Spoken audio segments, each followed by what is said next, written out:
हूद अलैहिस्सलाम ने अपनी कौम से फरमाया, बेशक मुझे डर है कि तुम्हारे शिर्क और तौहीद से मुंह मोड़ने की वजह से कहीं तुम पर बड़ा अजाब ना आए। आखिर फिर अजाब इलाही की झलकियां शुरू हुई। 3 साल तक बारिश ही नहीं हुई। तो जी व्यूअर्स, आज हम सुनेंगे कौम आद और एक आंधी के मुतल्लिक।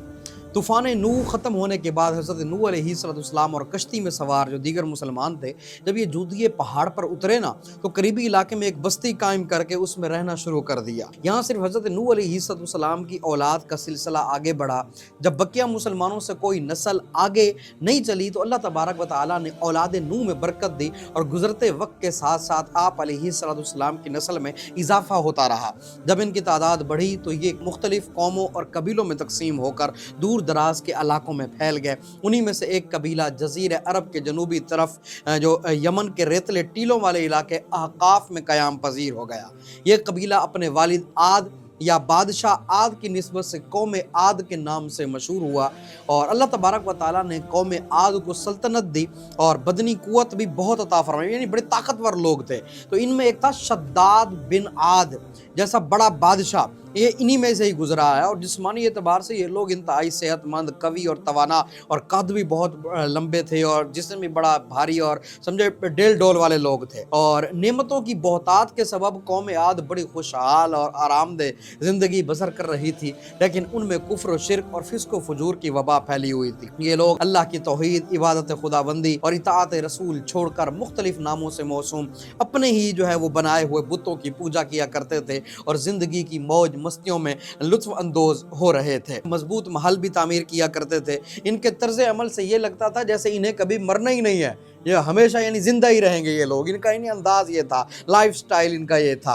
बहरहाल गुमराही की तारीकियों में भटकने वाली इस कौम को राह हिदायत पर लाने के लिए अल्लाह ने अपने पैगम्बर हज़रत हूद अलैहिस्सलाम को इन लोगों की हिदायत के लिए भेजा, मगर इस कौम ने अपने तकब्बुर और सरकशी की वजह से हूद अलैहिस्सलाम को झुटला दिया और अपने शिर्क पर अड़े रहे। हूद अलैहिस्सलाम ने अपनी कौम से फरमाया, बेशक मुझे डर है कि तुम्हारे शिर्क और तौहीद से मुंह मोड़ने की वजह से कहीं तुम पर बड़ा अजाब ना आए।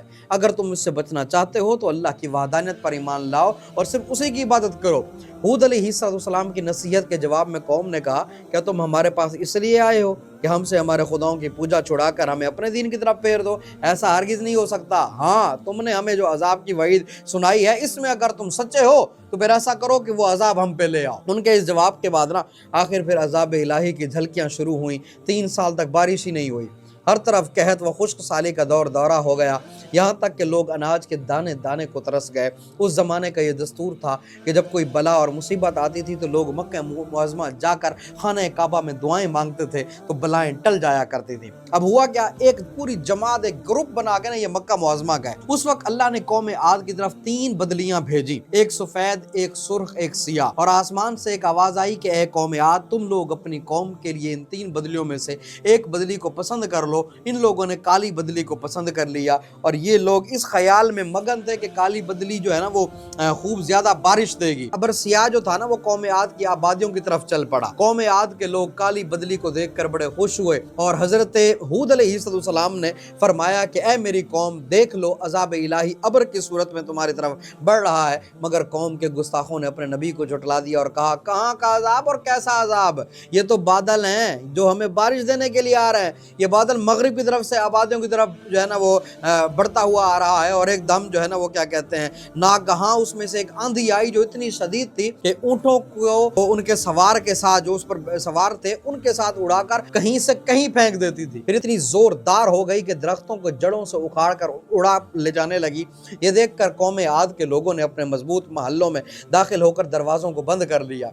मगर आंधी के झोंके न सिर्फ दरवाजों को उखाड़ कर ले गए बल्कि पूरी इमारतों को झंझोड़ कर उनकी ईंट से ईंट बजा दी। 7 रात और 8 दिन मुसलसल ये आंधी चलती रही, हत्ता के जो कौम आद का एक एक बंदा था ना मर के ख़त्म हो गया। जब आंधी ख़त्म हुई तो उस कौम की लाशें ज़मीन पर इस तरह पड़ी हुई थी जैसे खजूर के दरख्त उखड़ कर ज़मीन पर पड़े हुए होते हैं। इसलिए अल्लाह का जो है ना, इसमें अल्लाह ने लोगों को मुखातब किया ना कि फिर कुदरत खुदाबंदी से काले रंग के परिंदों का गौल जो है वो नमूदार हुआ, जिन्होंने उनकी लाशों को उठाकर समंदर में फेंक दिया और हज़रत हूद अलैहिस्सलाम ने इस बस्ती को छोड़ दिया और चंद मोमिनीन को जो ईमान लाए थे साथ लेकर मक्का मुकरमा रवाना हो गए और आखिरी ज़िंदगी तक बैतुल्लाह शरीफ में इबादत करते रहे। ये था हमारा आज यानी कुरानी में एक वाक़या, जिससे हमें ये सबक मिलता है कि कौम आद जो बड़ी ताकतवर थी, कदावर कौम थी, ताकतवर भरे जिस्म वाले, इन लोगों की माली खुशहाली भी बड़ी मुस्तहकम थी, लहलहाती खेतियाँ, हरे भरे बागात इनके पास थे।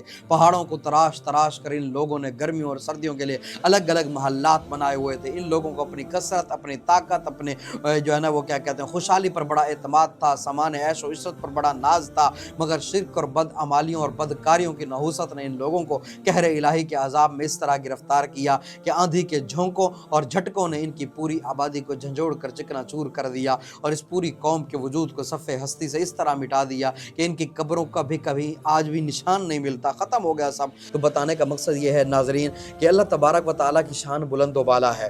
अल्लाह तबारक व तआला के रसूल बड़ी शानों वाले हैं।